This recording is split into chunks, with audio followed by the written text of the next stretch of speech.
Assalamualaikum warahmatullahi wabarakatuh. Selamat pagi anak-anak. Alhamdulillah kita bisa berjumpa kembali di season yang kedua. Namun sebelum guru menyampaikan materi, terlebih dahulu menanyakan bagaimana kabarnya. Semuanya baik-baik saja, sehat. Mudah-mudahan pertemuan kali ini bisa berjalan dengan lancar dan anak-anak selalu diberikan kesemangatan dalam belajar. Amin Allahumma amin ya robbal alamin. Anak-anak, kali ini kita akan membahas dengan tema iman kepada hari akhir. Iman kepada hari akhir adalah meyakini dengan sepenuh hati bahwa kehidupan di dunia ini akan berakhir dan akan datang hari pembalasan atau hari kiamat, di mana seluruh manusia akan dibangkitkan dari kuburannya untuk dihisab semua amal perbuatannya.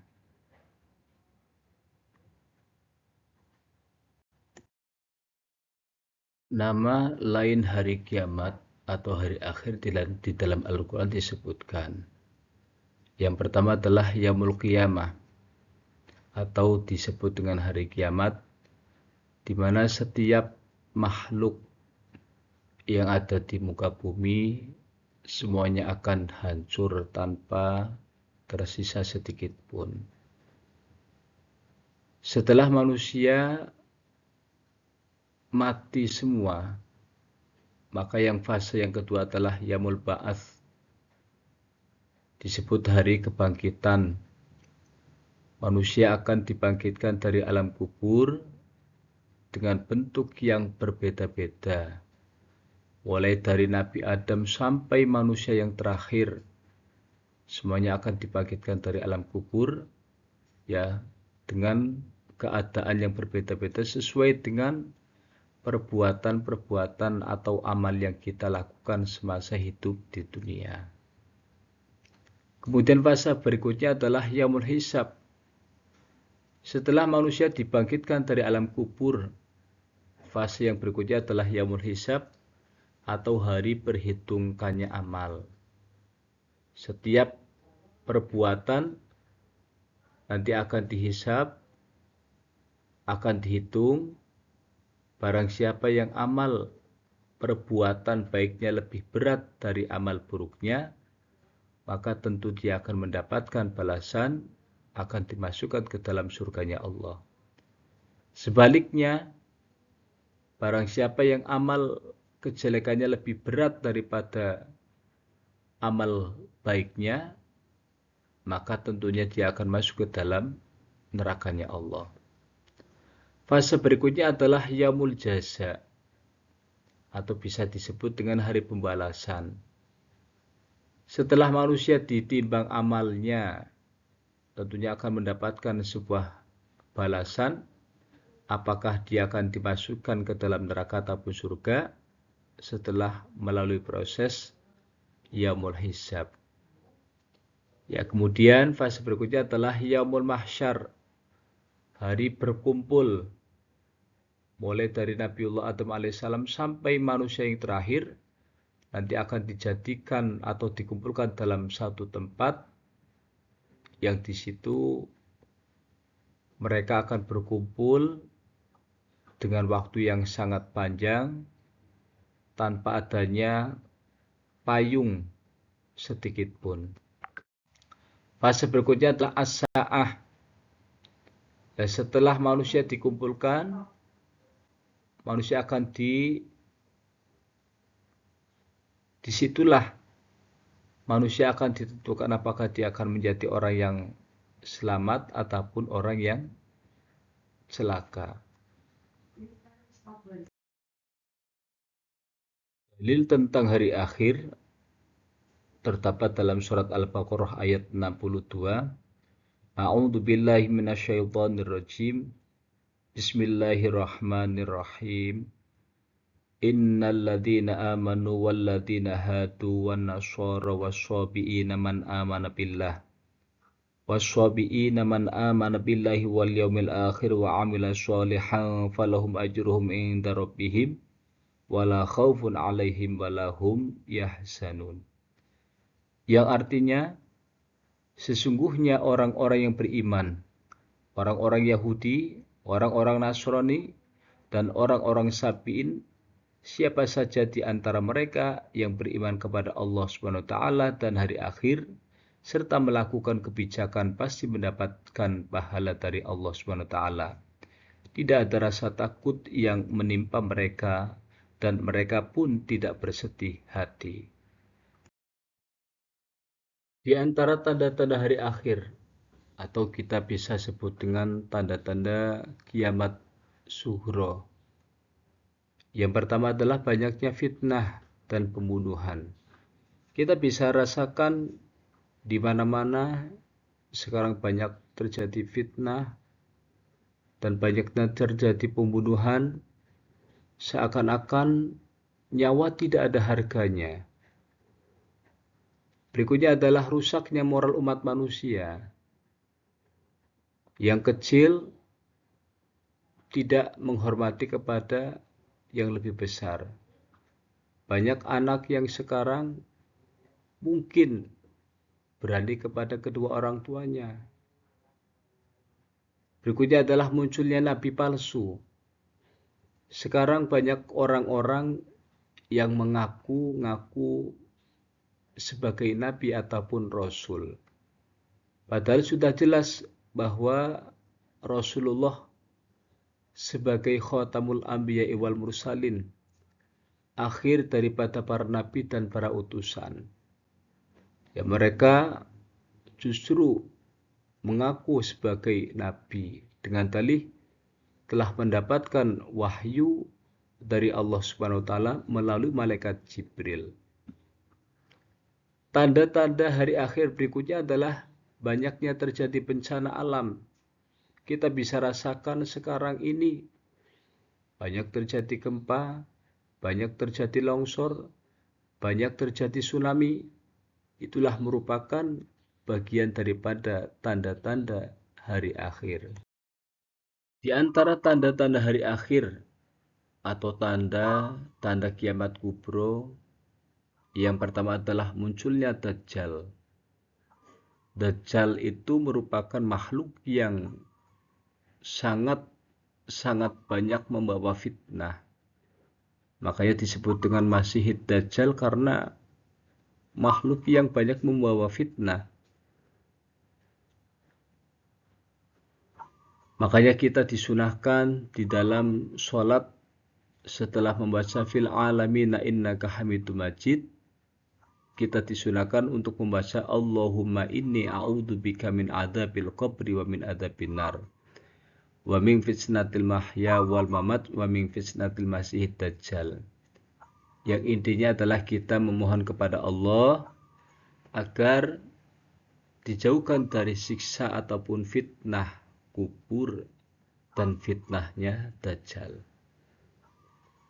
Kemudian tanda-tanda hari akhir atau kiamat kubra berikutnya adalah turunnya Nabi Isa alaihissalam. Lah Nabi Isa ini nanti bertugas untuk melawan ataupun mengalahkan Dajjal. Kemudian berikutnya adalah keluarnya Ya'juj wa Ma'juj. Ini kedua makhluk ini yang tentunya akan merusak semua isi yang ada di muka bumi ini sebelum munculnya Dajjal. Ya, air laut yang ada di laut, ya, dedaunan yang ada di muka bumi ini semuanya akan dibinasakan, semuanya akan dihancurkan sehingga tanpa tersisa sedikit pun yang ada di muka bumi ini. Kemudian matahari terbit dari arah barat. Setelah berhari-hari matahari tidak keluar, barulah akan muncul dari arah barat, maka di hari itu pintu taubat akan ditutup oleh Allah Subhanahu wa taala. Berikutnya adalah keluarnya binatang melata dari bumi, yang mana menurut sebagian riwayat ataupun keterangan, binatang tersebut bisa berbicara.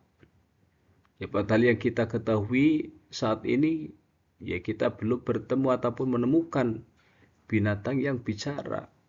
Tapi nanti ketika hendak menjelang hari kiamat kubro, ya ada binatang yang bisa bicara. Kemudian berikutnya adalah munculnya awan hitam atau dukhon. Yang terakhir munculnya Imam Mahdi.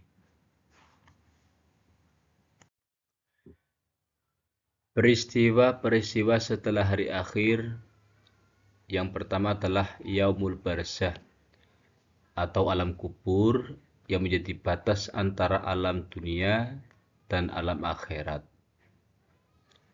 Berikutnya adalah Yaumul Ba'ats, hari dibangkitkannya semua manusia dari alam kubur.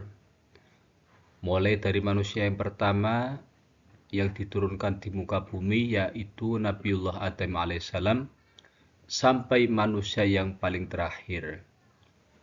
Tentunya nanti ketika di saat manusia dibangkitkan dari alam kubur, yaitu dengan bentuk ataupun rupa yang berbeda-beda, sesuai dengan amal perbuatan yang kita lakukan semasa hidup di dunia.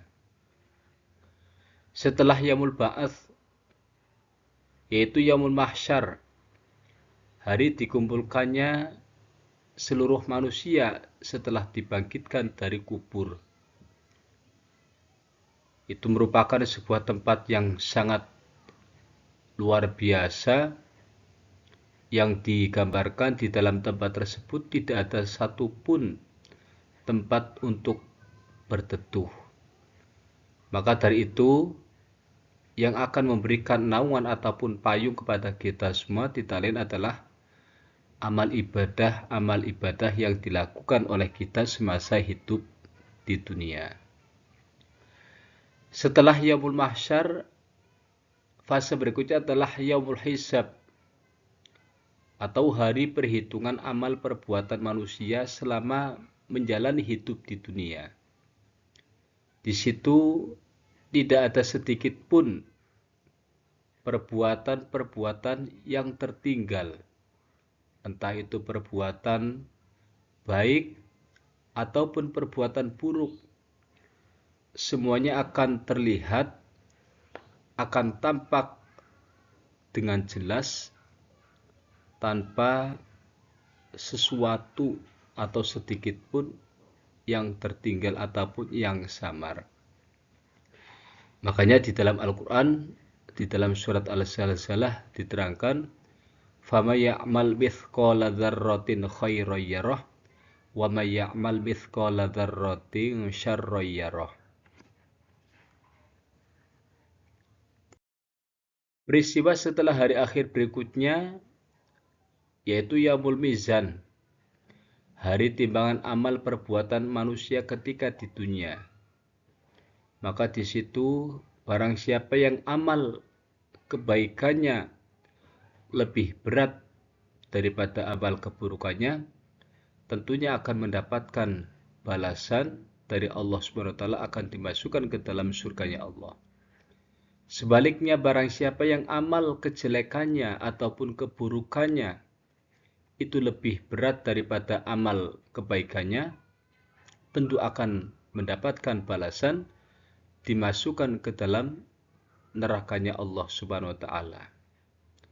Setelah Yaumul Mizan, Yaumul Jaza, hari dibalasnya amal perbuatan manusia.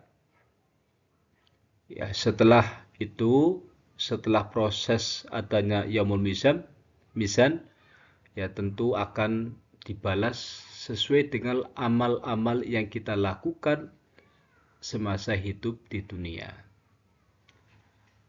Berikutnya adalah surga dan neraka. Bagi yang beramal baik akan masuk ke dalam surga, dan sebaliknya bagi amal yang beramal buruk akan masuk ke dalam neraka. Maka dari itu, setelah kita memahami tentang proses ataupun fase-fase yang akan dialami kita setelah meninggal ataupun mati, mudah-mudahan bisa dijadikan pelajaran oleh kita semua, sehingga kita giat, semangat dalam melakukan amal-amal kebaikan. Hikmah beriman kepada hari akhir atau hari kiamat. Yang pertama adalah menumbuhkan rasa tanggung jawab atas setiap perbuatan. Karena kita yakin, ya setelah mati tentunya semua perbuatan yang kita lakukan ataupun baik dan buruknya akan dimintai pertanggungjawaban oleh Allah Subhanahu wa taala. Kemudian hikmah yang kedua mendorong untuk berbuat baik dan menjauhi maksiat. Ya, kita harus lebih semangat dalam berbuat kebaikan, fastabiqul khairat, dan juga semangat pula dalam menjauhi kemaksiatan ataupun sesuatu yang telah dilarang oleh Allah Subhanahu wa taala. Hikmah berikutnya memberikan semangat untuk memperbanyak amal soleh, menumbuhkan rasa takut akan siksa neraka dan harapan akan surga. Berikutnya adalah membentuk pribadi yang jujur, adil, dan berakhlak mulia. Karena sesuai dengan apa yang disabdakan oleh Rasulullah, innama bu'ithu liutammima makarimal akhlak. Kesimpulan iman kepada hari akhir. Iman kepada hari akhir adalah salah satu rukun iman yang tidak bisa dipisahkan. Tanpa keimanan, seseorang akan memiliki pandangan hidup yang utuh. Kita percaya bahwa hidup di dunia hanyalah sementara, dan kehidupan yang kekal adalah di akhirat. Maka dari itu, selagi kita masih diberikan kesempatan oleh Allah berupa kesehatan, maka berlomba-lombalah untuk berbuat ataupun beramal baik sebanyak-banyak mungkin. Jauhi kemaksiatan dan selalu bertakwa kepada Allah Subhanahu wa taala. Demikianlah pertemuan pada hari ini anak-anak. Semoga dengan kita mempelajari tentang iman kepada hari akhir bisa menumbuhkan semangat kita dalam melaksanakan, dalam menjalankan kebaikan-kebaikan, dalam melaksanakan apa-apa yang diperintahkan oleh Allah SWT. Tidak lain hanyalah mudah-mudahan kita diberikan keselamatan oleh Allah SWT, baik di dunia ataupun di akhirat. Amin amin Allahumma amin ya rabbal alamin. Mari kita tutup pertemuan kali ini dengan bacaan Alhamdulillahirabbil alamin.